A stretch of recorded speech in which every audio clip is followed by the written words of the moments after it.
gihapon Luzon, Visayas, Mindanao. Diri na pod live si Oscar Lobot diri sa among probinsya no.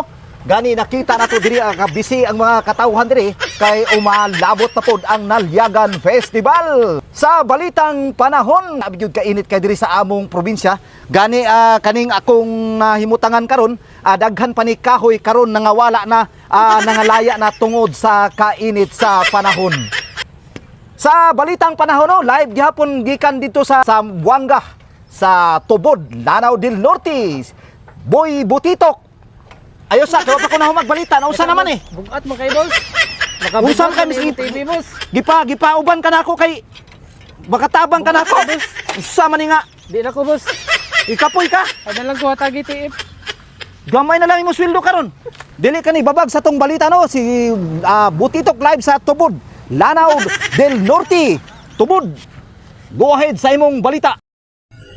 Yes, kasamang lobot live tadi ni karon sa Tubod, Lanao del Norte. Kasamang lobot din aturong masinati ang kagwapo kanindot kusdagan sa panahon.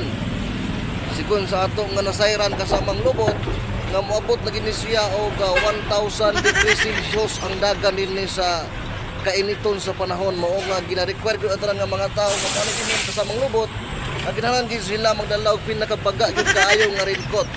Okay? Sumula siya kasamang lobot. Mo ni ang imong tigbalita dinhi sa Tubod alang sa mga balitang pulos lubot kini si Boy Butitok reporting.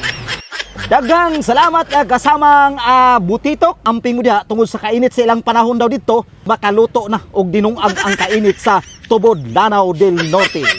Kinilang gyapon yung higala no, adlaw ni subang alas 12 sa kagabion, mosalop kini alas 9 sa kabuntagon. Kini yung higala basta balitang ginupot. Live si Oscar Lobot diri karon sa Agusan del Sur. Diri gyapon sa tibing Gamay og Dako.